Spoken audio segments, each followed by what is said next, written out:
Et si on peut le faire en Normandie, c'est qu'on peut le faire dans toute la France. Et pour arriver à le faire dans toute la France, il faut connaître les recettes. Et pour avoir les recettes, il faut demander les recettes au chef. Donc on va demander au président de la région Normandie de venir nous accueillir ici pour cet après-midi. Hervé Morin, merci. Bonjour, merci d'avoir accepté notre invitation.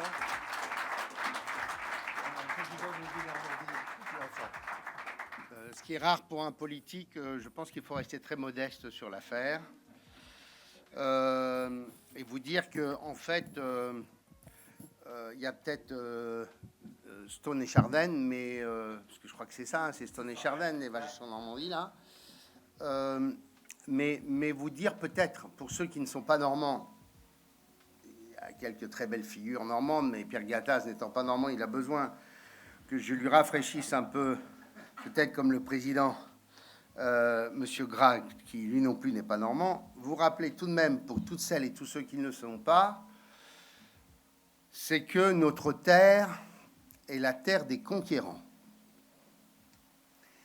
Que le plus célèbre d'entre eux, dont nous allons célébrer le millénaire de la naissance en 2027, a tout de même été le seul, et les Normands, Pierre Gattaz, ont été les seuls à conquérir l'Angleterre dans l'histoire de l'humanité. Nous leur avons donné aux Anglais notre duc qui est devenu leur roi.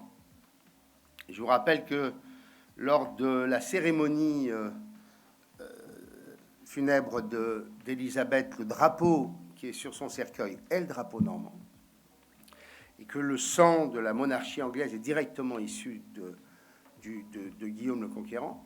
Donc nous leur avons donné notre duc qui est devenu leur roi, nous leur avons donné nos institutions, nous leur avons donné en quelque sorte notre civilisation et notre culture. La seule chose que nous n'avons pas su leur donner, c'est le goût de la gastronomie. Mais je vous rappelle que les Normands, pendant un siècle et demi, ont dominé une grande partie du bassin méditerranéen. Si vous allez en vacances en Sicile, l'ensemble du patrimoine de la Sicile, des Pouilles, de la Basilicate, de la Campanile, c'est un patrimoine qui est normand. Et on oublie toujours, parce que nous faisons ce millénaire de Guillaume avec la totalité des pays qui ont été sous l'influence normande pendant un siècle et demi.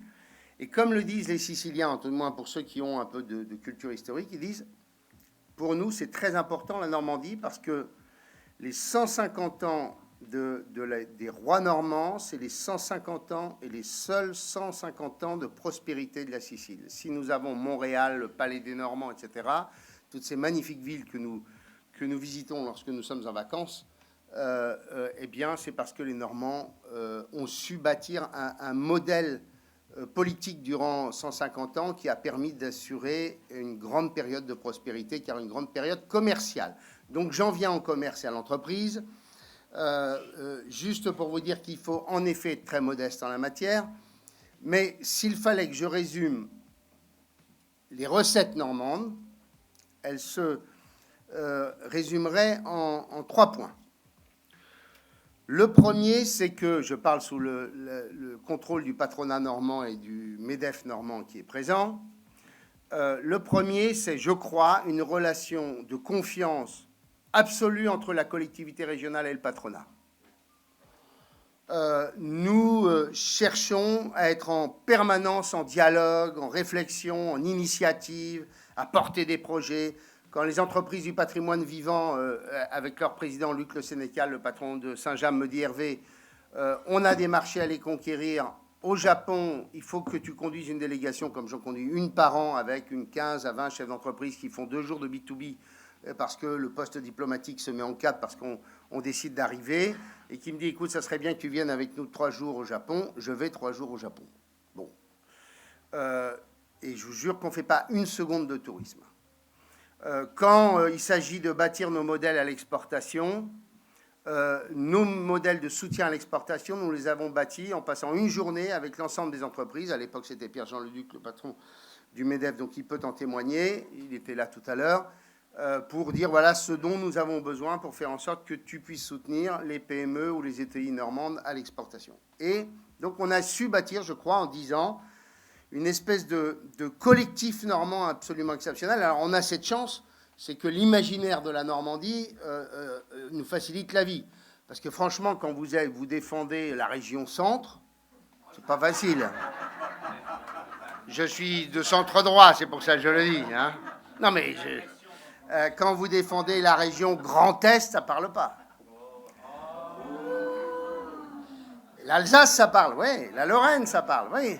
Bon, la Normandie, la chance de la Normandie, c'est que le monde entier connaît la Normandie, grâce à notre, ou malheureusement, à cause de notre histoire, enfin tout du moins, notamment liée aux événements de la bataille de Normandie, du débarquement. Et donc, on a un imaginaire absolument exceptionnel. Et d'ailleurs, toute une série d'entreprises normandes préfèrent exporter avec le label Normandie plutôt qu'exporter, notamment quand ils vont vers les États-Unis, avec le label Normandie plutôt qu'avec le label France. Bref, nous avons cette chance-là qui nous aide, mais on a su bâtir un collectif exceptionnel et donc avec une volonté acharnée de faire en sorte qu'on ne lâche rien sur chaque projet et qu'on essaie à chaque fois d'apparaître comme ceux qui vont porter le développement et la croissance de la région. Et de dire à une entreprise, quand vous êtes chez nous, on considère que vous êtes une pépite ayant une importance majeure et stratégique. Quand on accueille une entreprise d'Île-de-France, par exemple, l'entreprise d'Île-de-France a le sentiment d'être une parmi des centaines de milliers. Donc, au bout du compte, la collectivité régionale ne peut pas avoir la même intention que nous pouvons avoir, parce que pour nous, petite région de 3 400 000 habitants, ce n'est pas la même problématique que lorsque vous êtes sur une métropole de rang mondial. Donc, on est très, très attentif. Et on est toujours à l'initiative. Je parle sous le contrôle d'Hervé Novelli. Je cite un exemple concret, précis, c'est la stricte vérité.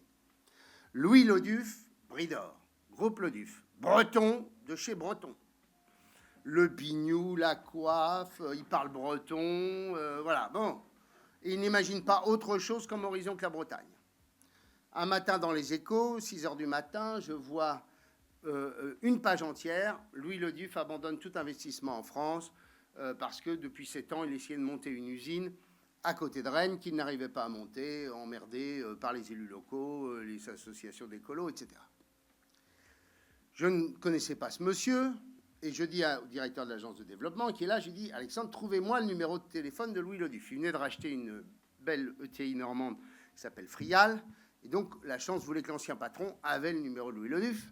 Nous trouvons le portable de Louis Loduf, et je l'appelle. Et je dis, monsieur Loduf, Hervé Morin... Voilà, j'ai la chance, je tombe sur lui. Et je dis, voilà, vous n'arrivez pas à monter votre usine, venez en Normandie. Il dit, non, c'est fini. C'est un fou génial, Louis Loduf. Hein, c'est ce domaine-là, il est totalement atypique. Et il me dit, jamais c'est fini, la France, maintenant c'est le Portugal, l'Espagne, l'Italie, le monde entier. Mais la France, c'est un pays, etc. Bon, et 10 minutes comme ça, mais il m'engueule. En me disant, vous, les politiques, machin, je dis, monsieur, je vous assure, chez nous, vous auriez votre place, etc. Venez, on va vous trouver, etc. Bon. Et j'ai dit, il me faut un aéroport. Je dis, on a un aéroport à Caen. Il me dit, non, c'est un aérodrome. Je dis, non, monsieur, bon. Voilà, bon. Et j'ai dit, monsieur, c'est la plus forte croissance du trafic aérien français. On est passé de 150 000 à 350 000 passagers par an, etc. Bon. Et j'ai une chance incroyable, c'est que dans mon malheur, qui m'avait totalement désarçonné, je ne pouvais même plus me présenter, quasiment je ne savais plus qui j'étais. Et il me dit, est-ce que vous connaissez Hervé Novelli? Ah, je dis, Hervé Novelli, c'est un de mes meilleurs amis. On était au gouvernement ensemble, etc. Et vous l'aurez tout à l'heure. Et là, je gagne des points. Bon, il me dit, bon, allez, vous n'avez qu'à lui parler. Bon, j'appelle Hervé, et on voit le directeur général du groupe, qui s'appelle Morin, d'ailleurs. Et on engage la conversation. Et là où c'est extraordinaire, j'appelle le président de la communauté de communes, qui est un paysan qui est extrêmement concret et pragmatique. Je lui dis, écoute, il leur faut 8 hectares, démerde-toi, ils ont une petite implantation à Falaise, démerde-toi, tu me trouves 6 hectares supplémentaires, discute avec le paysan et on fait le taf. Mesdames et messieurs, le maire, le président de la communauté de communes, était le lendemain sur le pont, il me dit, 8 jours après, il m'appelle, il me dit, c'est bon, ils sont d'accord, etc. Et là où c'est exceptionnel, c'est que nous allons, donc l'usine va rentrer en service au courant du mois d'octobre, Il a investi 80 millions d'euros, 250 salariés. À Falaise, c'est pas facile de créer de l'emploi industriel à Falaise. C'est pas sur la vallée de la Seine. Hein. Et là, quand il arrive, quand il est dans un conseil d'administration, il dit à Hervé Novelli, il dit, c'est quand même incroyable. Les Normands ont mis 3 mois pour m'avoir un permis de construire, quand j'ai mis 7 ans pour ne pas l'avoir, toujours en Bretagne. Eh bien, voilà, on essaie toujours de bâtir cette affaire-là. Bon. Et cette première implantation va faire des petits. Voilà. Donc on a cette volonté acharnée qui nous amène aujourd'hui à avoir des renaissances industrielles absolument exceptionnelles à travers des investissements régionaux stratégiques comme à Cherbourg, et où aujourd'hui Cherbourg est passé de 12-13% désarroi industriel, économique, chômage massif, de 12 à 13% au plein emploi aujourd'hui, et avec des perspectives absolument colossales. Nos recettes, elles sont simples, au-delà de cette relation et de la création de ce lien avec les filières économiques. Régis, qui est patron de France Chimie, peut l'évoquer aussi, etc. Régional. Et donc, on a 3 éléments. Le premier, une agence de développement, des délais de réponse extrêmement courts face aux problématiques des entreprises, la création d'un fonds d'investissement régional qui est un fonds qui nous permet de rentrer dans le capital de boîtes au moment d'un retournement, d'une start-up qui a besoin de fonds propres.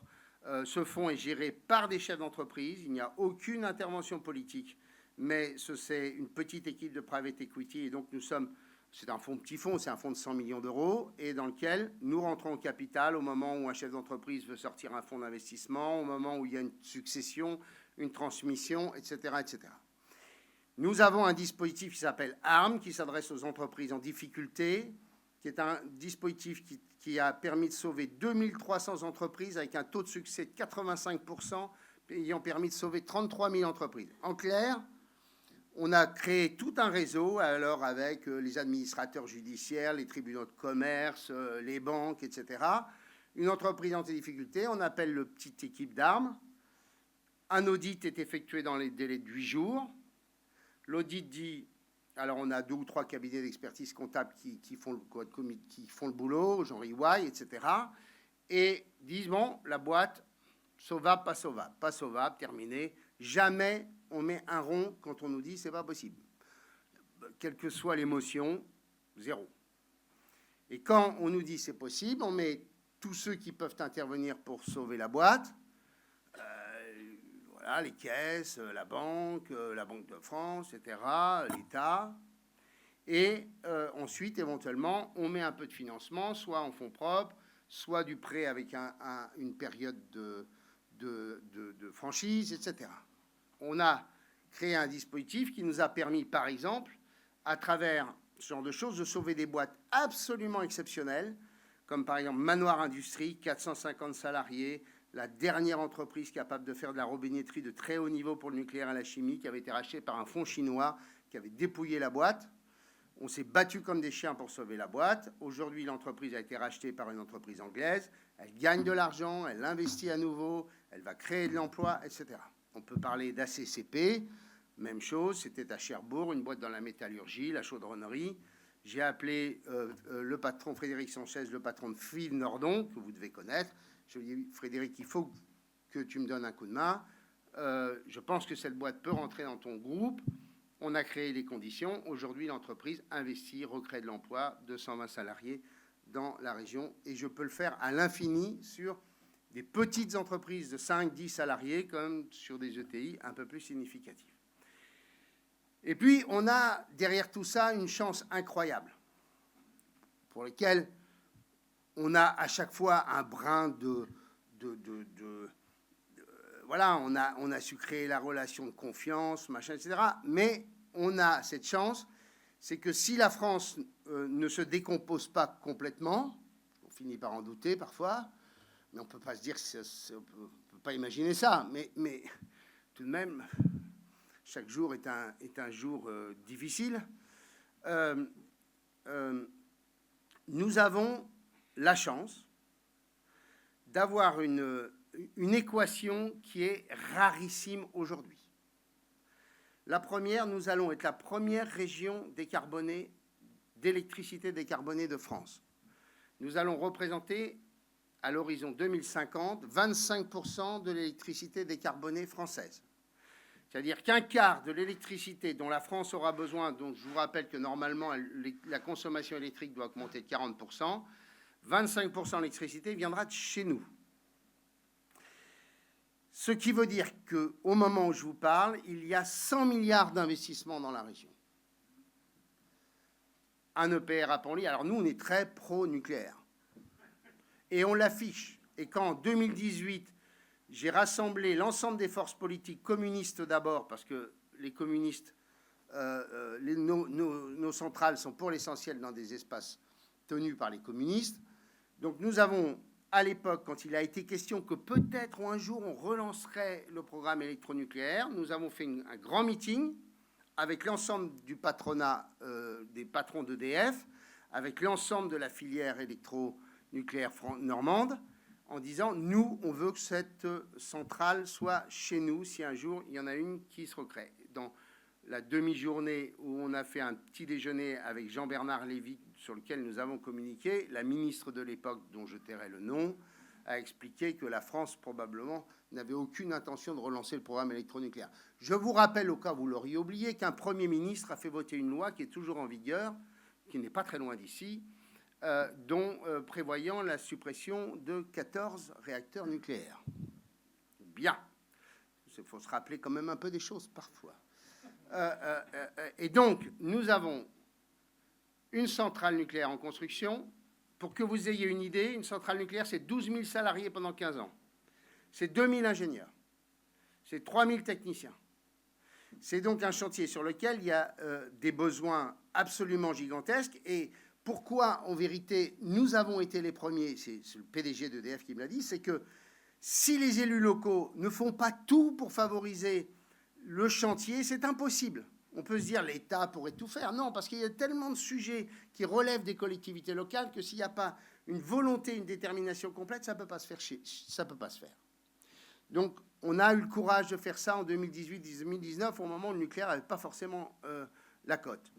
À côté de ça, nous avons les carénages, c'est-à-dire l'extension de 20 ans de la vie des centrales nucléaires. Là, c'est plusieurs milliards sur chaque chantier. Nous avons par ailleurs des parcs d'éolien offshore. Chaque parc d'éolien offshore, c'est entre 5 et 6 milliards d'investissements. Il nous faut des nouveaux réseaux électriques pour porter toute cette électricité. C'est 10 milliards d'investissements.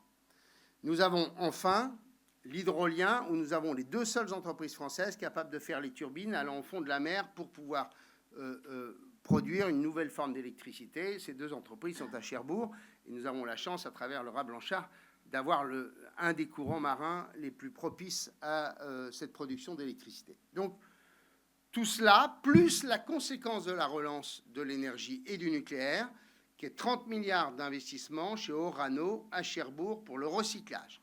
Là aussi, 3 000 ingénieurs durant 15 ans sur un chantier. Derrière, ce sont des entreprises, et c'est ça la vertu de la filière électronucléaire française, qu'on a complètement occultée pendant 10 ans. C'est que ça conforte une base industrielle exceptionnelle pour un pays, parce que ce sont des commandes à 10 ans, à 15 ans. Les entreprises dont je vous parle, Manoir Industrie ou ACPP, Frédéric Sanchez m'a appelé en me disant « Bon, ben, l'entreprise est sauvée, je viens de signer 22 millions d'euros de commandes avec EDF dans le cadre du programme électronucléaire. » Et comme quand vous faites la première centrale, vous faites les autres. Et si vous allez à l'exportation, je vous rappelle qu'en Europe, 21 pays ont décidé de relancer un programme électronucléaire, vous avez une chance aussi d'aller à l'exportation. Donc on a, cette chance, c'est de devenir la région d'électricité décarbonée, et de l'électricité de qualité. Vous ajoutez à cela que, bien entendu, comme nous produisons cette électricité aujourd'hui et demain, nous attirons des industries qui ont besoin de cette électricité décarbonée, et notamment tous les nouveaux champs de l'économie, que sont l'économie circulaire, les nouvelles molécules, les bioplastiques, les ceci, les cela, et les carburants de demain, type les ISAF, c'est-à-dire les énergies qu'on va mettre dans l'essence qu'on va mettre dans les avions à partir de 2030. Sur les 4 usines qui vont se faire en France, 2 sont en Normandie, une au Havre, une à Rouen. Mais ça n'est possible que parce que nous sommes capables de leur dire l'électricité, nous l'avons pour votre modèle industriel. Et avec cette chance qu'ayant, deuxième condition, nous remplissons des partenaires industriels qui nous amènent à pouvoir bâtir non pas ce qu'on appelle des clusters, mais aujourd'hui ce qu'on appelle la symbiose industrielle. Parce que le nouveau modèle de développement, c'est je m'installe là parce que je suis capable, avec des industries qui sont différentes de la mienne, de bâtir des modèles et des écosystèmes très rapprochés qui permettent le développement. Quand Engie investit dans une usine au Havre sur le recyclage de CSR, ils se mettent là parce que juste à côté, il y a Yara qui va avoir besoin pour ses engrais de l'énergie qui va lui filer l'entreprise qui est à côté. Quand Futero investit 600 millions d'euros dans une usine de bioplastique, il se met là parce que juste à côté, il a l'entreprise qui va lui fournir la protéine dont il a besoin pour faire ses bioplastiques, qui s'appelle Tereos. Donc on a, deuxième élément, une culture industrielle, c'est ce que j'ai expliqué à Louis Le Diff, en disant, nous, on aime les usines parce qu'on a été un pays, une région tellement frappée par la désindustrialisation, mais qui conserve un tissu industriel encore assez formidable, qui fait que vous avez des partenaires. Quand il y a une entreprise Seveso qui s'installe, les gens sautent de joie. Vous allez n'importe où en France, les gens se mettent à manifester. Chez nous, on est content. Ça change tout. Quand Eastman décide de s'installer à Port-Jérôme, TF1 fait un reportage sur le marché à Bolbec. Et ils interrogent les gens dans le marché en disant, dites donc, vous allez avoir une nouvelle usine Seveso juste à côté de chez vous. Ils n'ont pas trouvé une personne pour dire que c'était mal. Les gens sont contents. Quand ils ont fait leur débat public, l'enquête publique, ça s'est passé sans le moindre manifestation, comme nous pour le nucléaire. Donc, deuxièmement, on a des partenaires industriels. Troisième élément extrêmement important, nous avons un grand port maritime, le Havre, connecté à la Seine, qui fait que, vous pouvez faire du transport massifié sur la Seine avec une décarbonation importante, à coût faible. Et deuxièmement, si vous avez besoin d'envoyer vos produits à travers le monde, le Havre vous permet d'être connecté au monde, ou si vous avez besoin de produits à l'import, même chose. Donc, troisième élément. Quatrième élément, nous avons de l'eau, pas du ciel, mais nous avons de l'eau, notamment avec la Seine. Or, tous les grands process industriels nécessitent souvent beaucoup d'eau. Donc, très clairement, nous sommes en capacité de fournir une équation pour un projet industriel qui est assez rare. Et nous avons un dernier point majeur. Nous avons encore un peu d'espace. Parce que tous ces grands projets industriels, c'est des projets industriels à 30, 40, 50 hectares. Et nous allons bâtir une foncière, je le dis au patronat normand, où nous allons mettre la main sur les grands actifs de terrain en Normandie, sur lesquels la région, appuyée par la Caisse des dépôts, va prendre la main pour faire en sorte que nous puissions accueillir des entreprises après avoir déroulé l'ensemble des problématiques qui permettent de qualifier ces terrains et d'être débarrassés de la compensation agricole, de machin, etc. Et donc, on a, nous, cette chance, c'est que quand quelqu'un veut un terrain à 40 hectares, eh bien, on est capable de lui proposer, notamment dans la basse vallée de la Seine. Et donc, c'est cette équation-là qui nous donne une chance exceptionnelle sur notre avenir. Ce qui fait qu'aujourd'hui, en Normandie, on recrée de l'emploi industriel. Dans les départements ruraux, l'emploi industriel représente 27, 28, 30% de l'emploi total. On retrouve le niveau d'emploi privé qui est celui de 2006. Et on a quelques territoires, comme j'évoquais Cherbourg, où c'est un miracle absolu. Et le miracle absolu, c'est Cherbourg dont je vous parlais, premier endroit de création d'emplois industriels en France, plus que dans l'aéronautique à Toulouse, 3600 emplois industriels créés, et vous imaginez ce qui va se créer à travers le projet d'Orano. Et c'est Dieppe, qui était aussi une terre de désolation et qui est en train de revenir un grand espace industriel grâce au programme électronucléaire.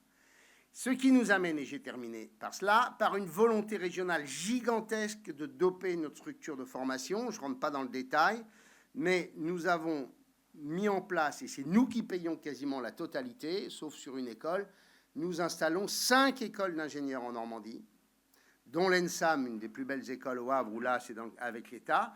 Et nous l'avons fait nous-mêmes, c'est-à-dire que nous avons l'ancien patron d'IBM France qui habitait Caen, qui m'a dit « Je m'emmerde, je suis à la retraite, je vous aime bien, est-ce que je peux vous donner un coup de main ?» J'ai dit « Je commence à démarcher toutes les grandes écoles françaises, est-ce que vous ne voulez pas le faire à ma place ?»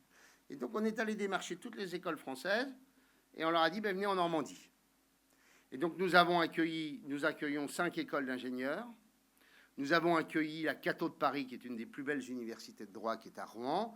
Nous avons accueilli la totalité de la formation vétérinaire et de la recherche équine, puisque la filière équine est une filière extrêmement importante pour l'économie régionale.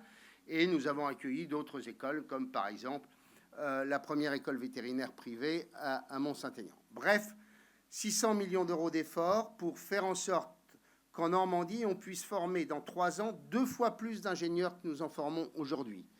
Dans un pays qui forme 40 000 ingénieurs, nous, on a déjà sur les chantiers 5 000 ingénieurs dont on a besoin, plus toutes les industries qui en ont besoin, parce que l'économie va plutôt pas mal. Je n'ose pas dire bien, parce que dans un pays comme le nôtre, on n'ose plus dire que quelque chose va bien, quoi. Mais voilà.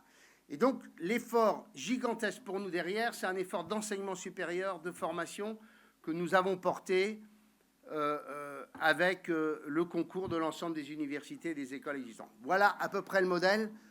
Président, donc clairement, je dis à tous ceux qui ne sont pas normands, votre avenir est chez nous. Il est chez nous, vous serez bien accueillis, on s'occupera de vous personnellement, et même si vous êtes gentil, on vous offrira... Non, quelques huîtres. Car ce que vous ne savez pas, et sur chaque point, on essaie toujours. Mon idée depuis que je suis président de la région, c'est simple. C'est quand j'ai un point d'excellence, je le cultive et j'essaie de faire en sorte qu'on soit constamment meilleur. Quand vous êtes un footballeur, si vous êtes très bon du pied droit, on ne vous dit pas de travailler votre pied gauche, on dit vous améliorer, mais surtout on vous dit il faut que tu continues à travailler ton point droit. Les Chinois, ils disent si tu veux réduire tes points faibles, continue à cultiver tes points forts. Donc nous, on cultive nos points forts. Et donc, parmi les points forts, on a essayé de faire en sorte de valoriser des filières d'excellence dont souvent on ne savait pas qu'elles étaient normandes, comme par exemple l'ostréiculture. Sachez que quand vous mangez des gilardots, la plupart du temps, elles viennent de Normandie et non pas de Poitou-Charentes, contrairement à ce que vous pensez, bande d'incultes. Et que nous produisons 25% des huîtres françaises. Et si vous voulez des marques qui soient purement et simplement normandes, ou ce n'est pas les marraines d'Oléron qui nous piquent une partie de la valeur ajoutée, je vous donnerai des marques exceptionnelles, des ostréiculteurs exceptionnels. Et sur chaque sujet, nous disons que c'est en Normandie qu'il faut vivre, tellement la chaleur y est encore supportable. Je vous remercie.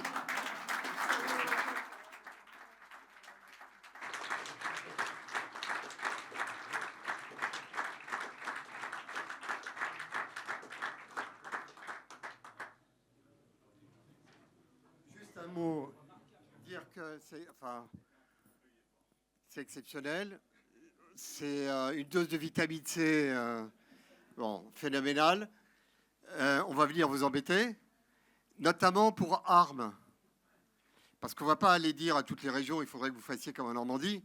On va prendre les commissaires de justice, ils vont monter le modèle sur votre modèle, et on va aller le propager sur tout le territoire. Et parce que Armes, c'est ce qui sauve les boîtes. Il y en a 60 000 par mois qui sont en défaillance. 6 000, c'est déjà trop. Et il faut que l'on aille se calquer sur le modèle Armes. Enfin, en tous les cas, pour tous ceux qui sont ici et qui sont venus ce matin à Deauville prendre un cours de qu'est-ce qui marche et pourquoi ça marche ici et ça ne marche pas ailleurs, on sait pourquoi il y a le double d'industrie en Normandie que dans le reste du territoire national. On va tout copier pour notre pays. Merci encore. Merci infiniment.